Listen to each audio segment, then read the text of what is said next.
ప్రియమైన మిత్రులారా, ప్రేమధార కార్యక్రమానికి సాదరంగా ఆహ్వానం పలుకుచున్నాము.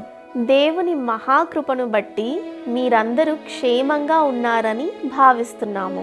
ప్రస్తుతము మనము ధ్యానిస్తున్న మత్తయి సువార్త అధ్యయనాలు మీకు ఆశీర్వాదకరంగా ఉంటున్నాయని భావిస్తున్నాము. నేటి ఈ సందేశంలో నోవాహు దినములు మరియు ప్రభు అయిన యేసుక్రీస్తు యొక్క రాకడ దినములను గూర్చిన పోలికలను గూర్చి మరియు 10 మంది కన్యకలకు సంబంధించిన ఉపమానమును గూర్చి చర్చిస్తాం. ఇక ఆ విషయాలను గూర్చి తెలుసుకుందామా?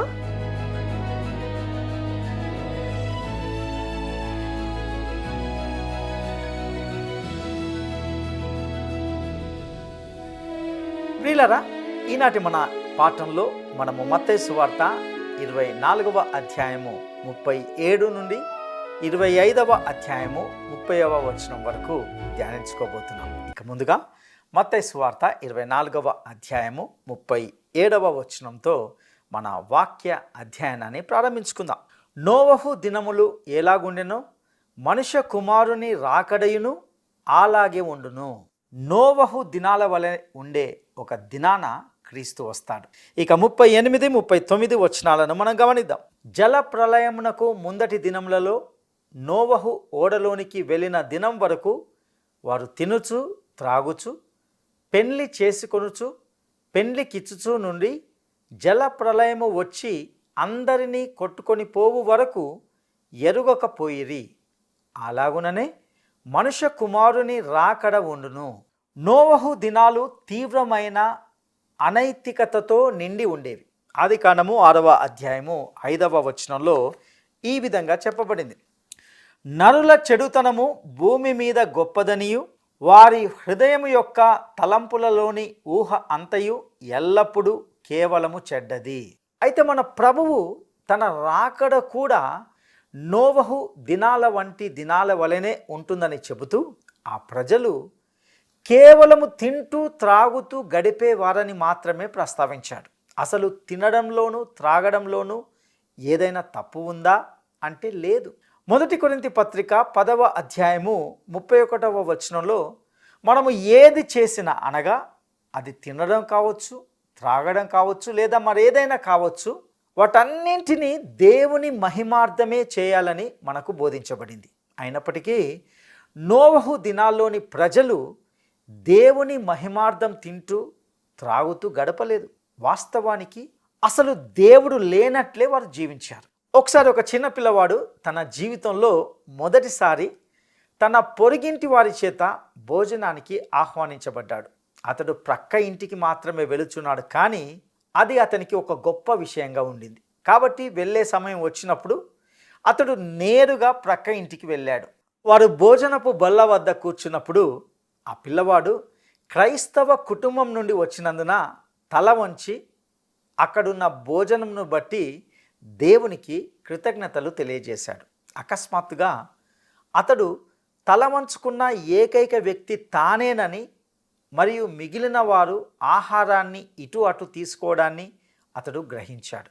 అతడు తన కళ్ళు తెరిచి ఎటువంటి సంకోచం లేకుండా, మీరు మీ ఆహారాన్ని బట్టి దేవునికి కృతజ్ఞతలు తెలియజేయరా అని అడిగాడు. కొంతసేపు అక్కడ ఇబ్బందికరమైన నిశ్శబ్ద వాతావరణము ఆవరించింది. ఆ తర్వాత ఆ ఇంటి ఆవిడ కలగజేసుకుంటూ, లేదు, మేము అలా చేయము అని చెప్పింది. ఆ చిన్న పిల్లవాడు కొంతసేపు ఆలోచించి, అయితే మీరు మా ఇంట్లో ఉన్న కుక్కల్లాంటి వారు, ఎందుకంటే అవి కూడా ఆహారం పెట్టిన వెంటనే గబగబా తినడం మొదలు పెడతాయి అని చెప్పాడు. ప్రియులారా, మన కాలంలో లక్షలాది మంది ప్రజలు ఆకలితో చనిపోతున్న ఈ సమయంలో కూడా రోజుకు 3 సార్లు దేవుని చేతి నుండి వచ్చే భోజనాన్ని స్వీకరించే అనేక మంది ప్రజలు ఉంటున్నారు. మరియు వారు దేవునికి కృతజ్ఞతలు తెలియజేయాలని ఎప్పుడూ అనుకోరు. మరియు ఆ భవిష్యత్తు దినంలో వారు క్రీస్తు రాకడకు ఎక్కడో సరిహద్దులో ఉంటారు. అది ఎప్పటికీ జరగబోదన్నట్లుగా వారు జీవిస్తారు. అలాగే నోవహు దినములలో ప్రజలు పెండ్లి చేసుకొనుచు పెండ్లికిచ్చుకుంటూ ఉండినారు. వివాహం తప్పు అని మన ప్రభువు ఎప్పుడూ ఎక్కడ చెప్పడం లేదు. ఇక్కడ ఆయన పాయింట్ ఏమిటంటే, ఆనాటి ప్రజలు నోవహు ద్వారా వచ్చిన దేవుని హెచ్చరికను పూర్తిగా తిరస్కరించారు. అందుకే వారు ముందుకు సాగి బహుశా నోవహు ఓడలో ప్రవేశించే రోజు వరకు కూడా పెన్నెళ్ళు చేసుకున్నారు. వారు దేవుడు లేనట్లుగా జీవించారు. ఆయన వారికి తీర్పు తీరుస్తాడని వారు నమ్మలేదు. మరియు ప్రళయం సమీపంలో ఉందనే హెచ్చరికను వారు పూర్తిగా తిరస్కరించారు. జల ప్రళయం వచ్చి అందరినీ కొట్టుకొని పోవు వరకు ఎరుగకపోయిరి. అలాగుననే మనుష్య కుమారుని రాకడ ఉంటుంది. ఇక 40-41 వచనాలను మనం గమనిద్దాం. ఆ కాలమున ఇద్దరు పొలములో ఉందురు, ఒకడు తీసుకొని పోబడును, ఒకడు విడిచిపెట్టబడును. ఇద్దరు స్త్రీలు తిరుగలి విసురుచుందురు, ఒకటి తీసుకొని పోబడును, ఒకటి విడిచిపెట్టబడును. బహుశా మీలో ఎవరైనా నాతో ఇలా అనవచ్చు, ఓ బోధకుడా, మీరు చివరికి మిమ్మల్ని మీరే ఇరకాటంలోకి నెట్టుకుంటున్నారు. ఒలీవ కొండ ప్రసంగంలో అసలు సంఘము మరియు ఎత్తబడుట అనే అంశాలు లేవని మీరే అన్నారు, కానీ అవి ఇక్కడ ఉన్నాయి. ఆ కాలమున ఇద్దరు పొలములో ఉందురు, ఒకడు తీసుకొని పోబడును, ఒకడు విడిచిపెట్టబడును. అయితే ప్రియ సహోదరుడా, ఒక విషయాన్ని ఇక్కడ మరలా చెప్తున్నాను. ఆయన ఇప్పుడు కూడా సంఘము ఎత్తబడడాన్ని గురించి మాట్లాడడం లేదు. అసలు ఇంతకీ ఇక్కడ మన ప్రభువు దేని గురించి మాట్లాడుతున్నాడు? నోవహు దినములు ఎలాగుండెనో అనే దానిని గురించి. నోవహు దినములలో ఎవరు తీసుకొని పోబడ్డారు? జల ప్రళయము వచ్చి అందరినీ కొట్టుకొని పోవు వరకు వారు ఎరగకపోయిరి. వారు ప్రళయంలో నశించిపోయారు. ఇది సంఘము లోకము నుండి ఎత్తబడుటను గూర్చి ప్రస్తావించడం లేదు. బదులుగా ఇది 1000 ఏండ్ల రాజ్యంలోకి ప్రవేశించలేని వారిని తీర్పు ద్వారా భూమి నుండి తొలగించబడడాన్ని ఇది సూచిస్తుంది. ఇక 42వ వచనాన్ని మనం గమనిద్దాం. కావున ఏ దినమున మీ ప్రభువు వచ్చునో మీకు తెలియదు గనుక మెలకువగా నుండుడి. ఇక్కడ మెలకువగా ఉండుడి అనేది ముఖ్యమైన పదం. మరియు దేవుని బిడ్డలు సంఘము ఎత్తబడడం కోసము ఎదురు చూస్తున్నప్పుడు వేచి ఉండడం కంటే దీనికి కొద్దిగా భిన్నమైన అర్థం ఉంటున్నది. నేడు మనకు ఆదరించు నిరీక్షణ ఉంది. ఆ భవిష్యత్తు దినమున అది భయముతోనూ ఆందోళనతోనూ కనిపెట్టుకొని ఉంటుంది. రాత్రి వేళ వారు ఆహా ఉదయం అయితే ఎంత బాగుండును అని అంటారు. ఉదయం వేళ ఆహా సాయంత్రం అయితే ఎంత బాగుండు అని అంటారు. నేడు మనము ఆయన రాకడ కొరకు కనిపెట్టుకొని ఆశతో ఎదురు చూడవలసి ఉంది. అయితే ఆ భవిష్యత్తు దినమున వారు ఆయన రాకడ కోసము ఆందోళనతో కనిపెట్టుకొని ఉంటారు. నేను చిన్న విషయాల్లో తేడాలు కనిపెడుతున్నానని మీరు అనుకోవచ్చు, కానీ నేను అలా చేయడం లేదు. మెలకువగా ఉండుడి అనే గ్రీకు పదాన్ని పరిశీలించినప్పుడు దానికి సుమారు 8 విభిన్న అర్థాలు ఉన్నాయని కనుగొంటాం. ఇటు ఆంగ్లంలో కానీ తెలుగులో కానీ మనకు ఒక పదం మాత్రమే ఉన్నప్పటికీ దానికి కూడా అనేక విభిన్న అర్థాలు ఉంటున్నాయి. ఉదాహరణకు జింకల వేటకు అడవికి వెళ్ళే ఒక వ్యక్తి జింక కోసం ఎదురు చూడడం గమనిస్తూ ఉండడం ఒక భావమైతే, అదే వ్యక్తి పని మీద బయటికి వెళ్ళిన తన భార్య కోసము ఎదురు చూస్తూ ఆమె కొరకు కనిపెట్టుకొని ఉండడం మరొక భావాన్ని ఇస్తుంది. ఈ రెండు కొంచెము భిన్నమైన పద్ధతిలో భావాన్ని ఇస్తున్నాయి. అదే వ్యక్తి మరొక సందర్భంలో తన పిల్లవాడు ఆసుపత్రిలో భయంకరమైన జ్వరంతో బాధపడుతున్నప్పుడు అర్ధరాత్రి సమయంలో తీవ్రమైన పరిస్థితి వస్తుందని డాక్టర్ వాళ్ళతో చెప్పినప్పుడు ఆ వ్యక్తి పిల్లవాడిని గమనిస్తూ ఉండడం మిగతా వాటి కంటే కూడా ఎంతో భిన్నమైనది. ఇది ఆందోళనతో కూడిన గమనించదగిన విషయమైంటున్నది. మన ప్రభు యొక్క రెండవ రాకడ కూడా వాళ్ళు దాదాపు ఇలాంటి భావనతోనే ఎదురు చూస్తున్నారని నేను అనుకుంటున్నాను. ఇక 43 నుండి 45 వచనాలను మనం గమనిద్దాం. ఏ జామున దొంగ వచ్చునో ఇంటి యజమానునికి తెలిసి ఉండిన ఎడల అతడు మెలకువగా ఉండి తన ఇంటికి కన్నం వేయనీయడని మీరెరుగుదురు. మీరనుకొనని గడియలో మనుష్య కుమారుడు వచ్చును గనుకనే మీరును సిద్ధముగా ఉండుడి. యజమానుడు తన ఇంటి వారికి తగిన వేళ అన్నము పెట్టుటకు వారిపైన ఉంచిన నమ్మకమైన వాడును బుద్ధిమంతుడునైన దాసుడెవడు? ఒలీవ కొండ ప్రసంగంలో మిగిలిన భాగంలో మన ప్రభువు చేస్తున్నది ఏమిటంటే తన రాకడ పట్ల ప్రజల వైఖరిని మరియు ఆయన వచ్చినప్పుడు ఏమి జరుగుతుందో వివరించడానికి ఉపమానాలను ఇవ్వడాన్ని మనం ఇక్కడ చూస్తాం. ఇక 46 నుండి 51వ వచనం వరకు మనం గమనిద్దాం. యజమానుడు వచ్చినప్పుడు ఏ దాసుడు ఇలాగు చేయిచుండుట అతడు కనుగొనునో ఆ దాసుడు ధన్యుడు. అతడు తన యావదాస్తి మీద వాని నుంచునని మీతో నిశ్చయముగా చెప్పుచున్నాను. అయితే దుష్టుడైన ఒక దాసుడు నా యజమానుడు ఆలస్యము చేయుచున్నాడని తన మనసులో అనుకొని తన తోడి దాసులను కొట్ట మొదలుపెట్టి త్రాగుబోతులతో తినుచు త్రాగుచునుంటే ఆ దాసుడు కనిపెట్టని దినములలోనూ వాడనుకొనని గడియలోనూ వాని యజమానుడు వచ్చి వానిని నరికించి వేషధారులతో కూడా వానికి పాలు నియమించును. అక్కడ ఏడుపును పండ్లు కొరుకుటయు నుండును. ప్రియులారా, ఈ ఉపమానము ఆ భవిష్యత్తు దినంలో కొంతమంది ప్రజల వైఖరిని ప్రతిబింబిస్తుంది. ప్రభువు తన రాకడను ఆలస్యం చేస్తున్నాడు కాబట్టి నేను నిశ్చింతగా జీవిస్తాను అని వారు అంటారు. క్రీస్తు తిరిగి వచ్చినప్పుడు ఆయన ఆ మనిషిని తీర్పు తీరుస్తాడు. ఇది ప్రతి యుగ కాలానికి వర్తించే ఒక గొప్ప సూత్రం. ప్రియులారా, మీరు మరియు నేను క్రీస్తు సముఖంలో నిలవబోతున్నాము అనే వాస్తవాన్ని దృష్టిలో ఉంచుకొని మన జీవితాలను జీవించాలి. దయచేసి నేను క్రీస్తు రాకడ వెలుగులో కాదు, క్రీస్తు సముఖం వెలుగులో అని చెప్పాను అనే విషయాన్ని మీరు గమనించాలని కోరుతున్నాను. క్రీస్తు నేటి నుండి 100 సంవత్సరాల తర్వాత వస్తాడా లేదా 1000 సంవత్సరాల తర్వాత వస్తాడా అనే దానితో సంబంధం లేకుండా మీరు మరియు నేను ఆయన సముఖంలో నిలబడతాం. మీరు రక్షింపబడినా లేదా నశించినా మీరు ఆయన సముఖంలో నిలబడతారు.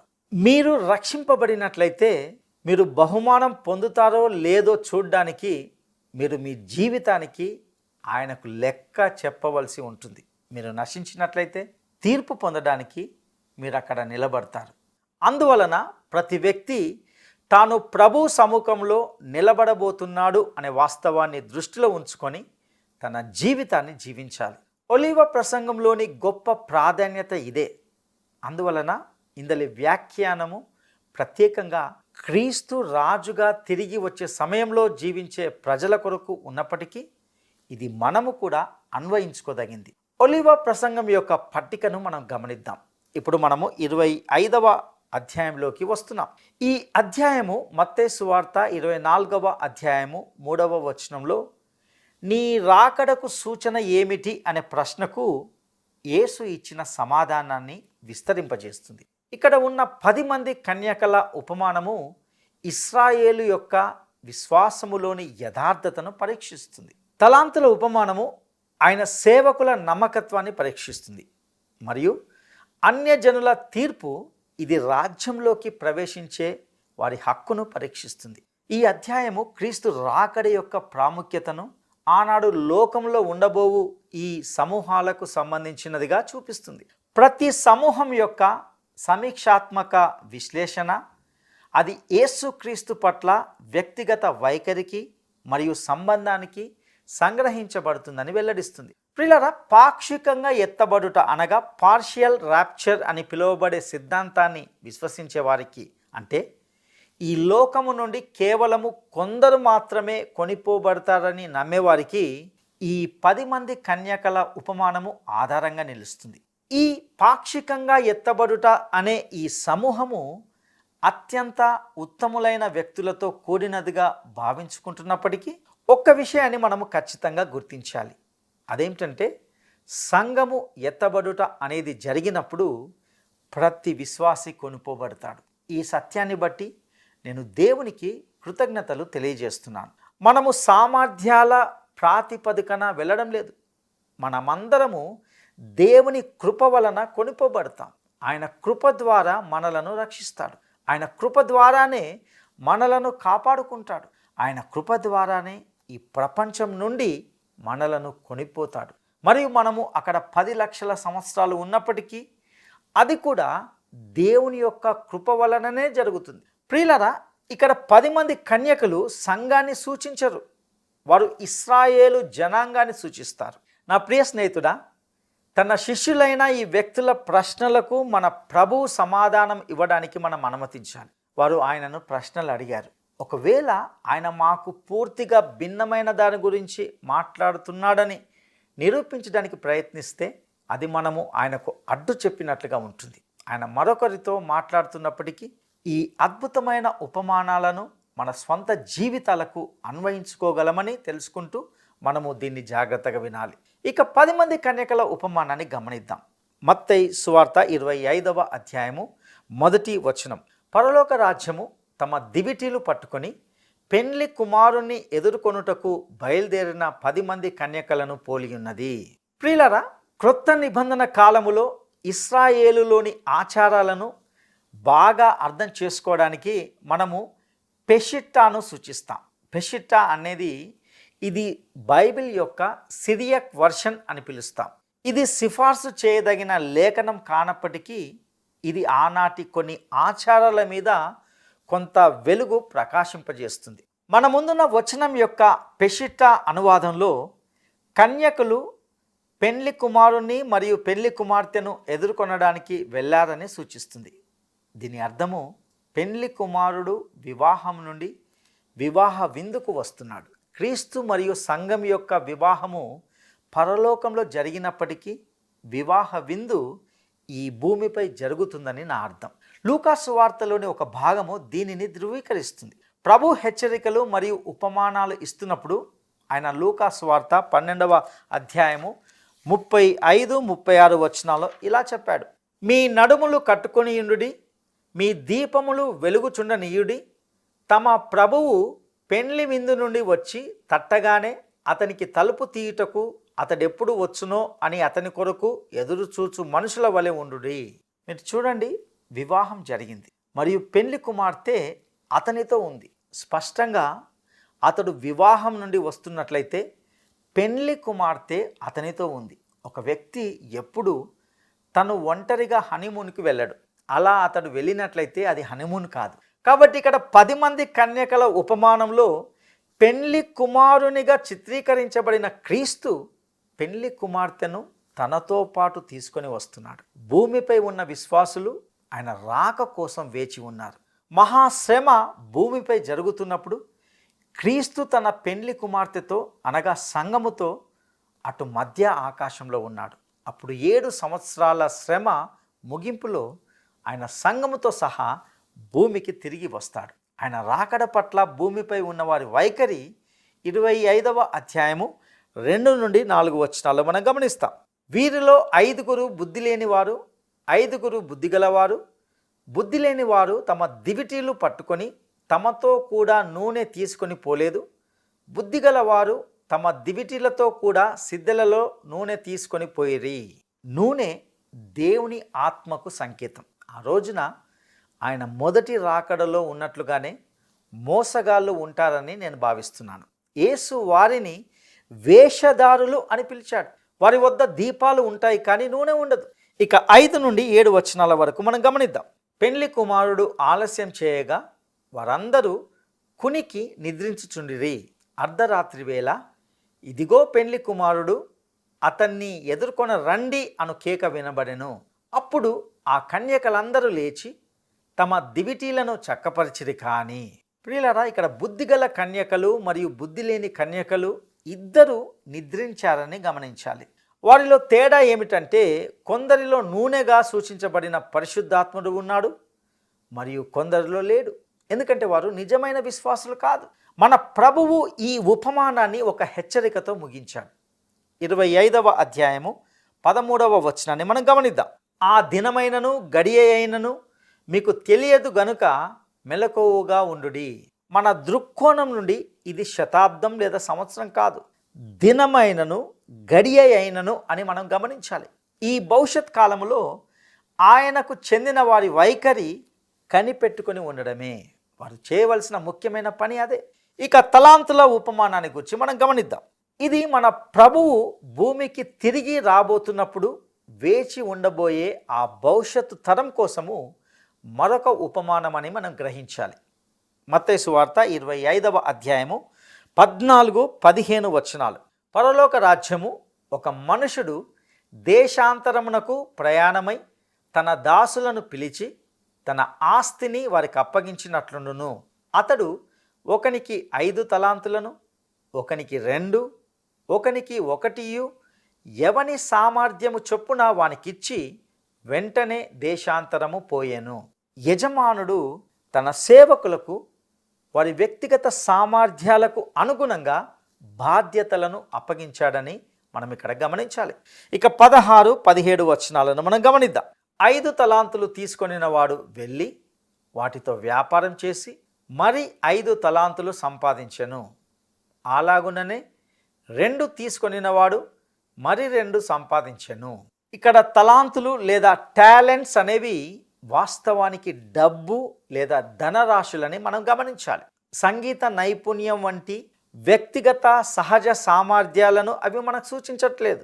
దీనిని మనకు అన్వయించుకుంటే దేవుడు మనకు ఏది ఇచ్చినా సరే మనము దానిని ఆయన నిమిత్తమే వినియోగించాలి. ఇక 18వ వచనాన్ని మనం గమనిద్దాం.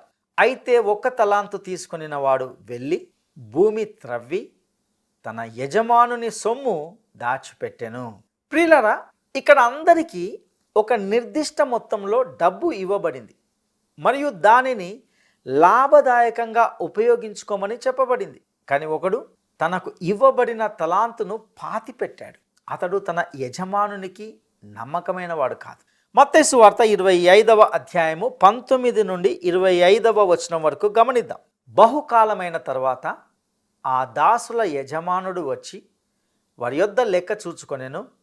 అప్పుడు 5 తలాంతులు తీసుకొనినవాడు మరి 5 తలాంతులు తెచ్చి, అయ్యా, నీవు నాకు 5 తలాంతులను అప్పగించితివే, అవియుగాక మరి 5 తలాంతులు సంపాదించితినని చెప్పెను.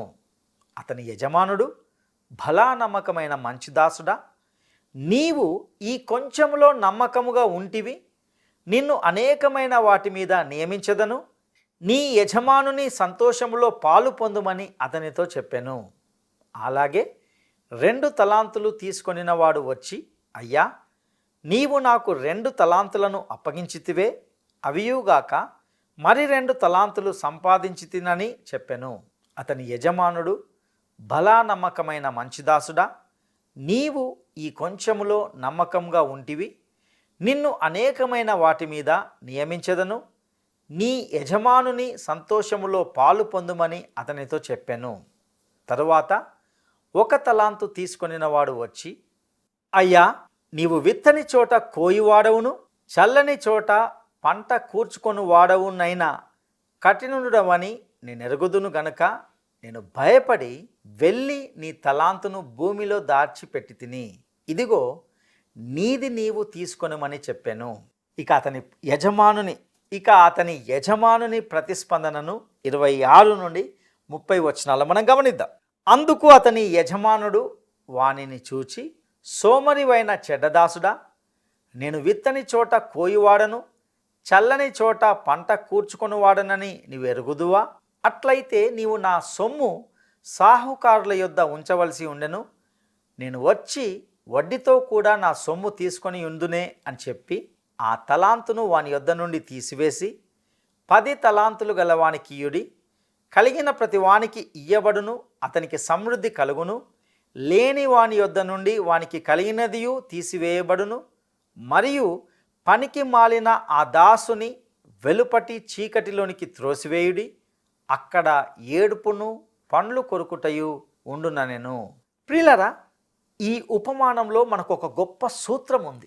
మనమందరం అనగా మీరు మరియు నేను కూడా దేవుని యొక్క సముఖంలో నిలబడి ఆయన మనకిచ్చిన వాటిని మనము ఎలా ఉపయోగించుకున్నామో లెక్క చెప్పవలసి ఉంటుంది అనే వాస్తవాన్ని దృష్టిలో ఉంచుకొని ఇవ్వబడింది. ప్రభువు మనము ఆయన కోసము ఎంత ఎక్కువ చేశాము అని మనల్ని అడగబోవట్లేదు, కానీ ఆయన మనం చేయాలని కోరుకున్న దానికి మనం ఎంత నమ్మకంగా ఉన్నాము అని అడుగుతాడు. దేవుని బిడ్డకు 2 ముఖ్యమైన విషయాలు ఉంటున్నాయి. ఒకటి, దేవుడు మనము ఏమి చేయాలనుకుంటున్నాడో కనుగొనాలి, అంటే ఆయన మనకు ఇచ్చిన తలాంతు ఏమిటో నిర్ణయించుకోవాలి. రెండవదిగా, దానిని ఉపయోగించడంలో నమ్మకంగా ఉండాలి. మనలో కొందరికి దేవుడు చాలా చిన్న పరిచర్యను ఇస్తాడు మరియు అది మనకు కలత కలిగించవచ్చు, కానీ మనము 1 తలాంతు వ్యక్తులమైతే దానితోనే మనము నమ్మకంగా ఉండాలని దేవుడు ఆశిస్తున్నాడు. ప్రియ సహోదరుడా, సహోదరి, ఈ సత్యాలను నీ జీవితానికి అన్వయించుకోవడానికి సిద్ధంగా ఉన్నావా? అట్టి కృప దేవుడు నీకు దయచేయను గాక. దైవాశీస్సు.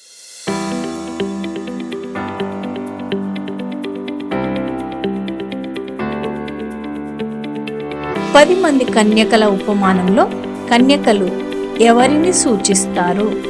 10 మంది కన్యకల ఉపమానంలో కన్యకలు ఎవరిని సూచిస్తారు? 1 సార్వత్రిక సంఘమును, 2 ఇశ్రాయేలు జనాంగమును, 3 అన్యజనులను. ఈ ప్రశ్నకు సరైన జవాబును ఈ వాట్సాప్ నంబర్కు పంపండి. మా వాట్సాప్ నంబర్ 9399525570. నేటి ఈ సందేశం ద్వారా మీరు అనేక లోతైన ఆధ్యాత్మిక సత్యాలను నేర్చుకున్నారని, పరిశుద్ధాత్మ దేవుడు ఖచ్చితంగా మీతో వ్యక్తిగతంగా మాట్లాడి ఉన్నాడని, మరియు ఇందలి సత్యాలు మీ ఆధ్యాత్మిక జీవితానికి దోహదకరంగా ఉన్నాయని తలస్తున్నాం. మీకు ఏమైనా సందేహాలు కానీ ప్రార్థన అవసరతలు కానీ ఉన్నట్లయితే ఈ స్క్రీన్ మీద ఇవ్వబడిన ఫోన్ నంబర్కు తప్పకుండా తెలియజేయండి. మీ ఫోన్ కాల్ కోసం మేము వేచి ఉంటాము.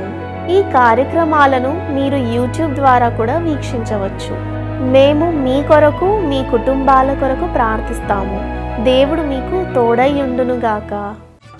నూతన జీవితం కోరుము ప్రతిదినం, నూతన జీవితం కోరుము ప్రతిదినం. మారిన మన జీవితమే యేసుకు సమ్మతము, మారిన మన జీవితమే యేసుకు సమ్మతము, యేసుకు సమ్మతము.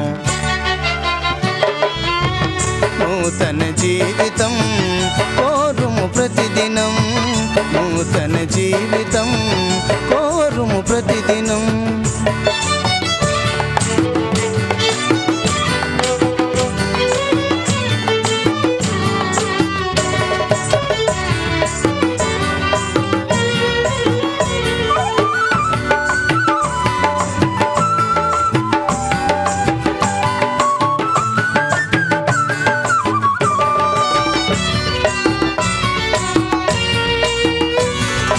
మాలిన్యముతో నిండిన మనసు మానవ జీవితమునకది చెరుపు.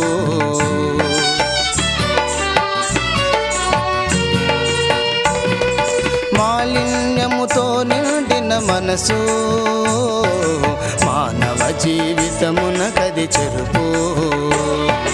మాన్యుడు యేసుని నింపిన మనసు, మాన్యుడు యేసుని నింపిన మనసు మంచిని పెంచి ముందుకు నడుపు, మంచిని పెంచి ముందుకు నడుపు. నూతన జీవితం కోరుము ప్రతిదినం, నూతన జీవితం కోరుము ప్రతిదినం.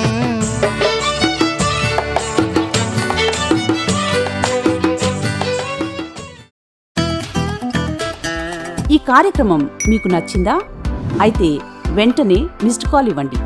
బహుమతి పొందే విజేత మీరే కావచ్చు.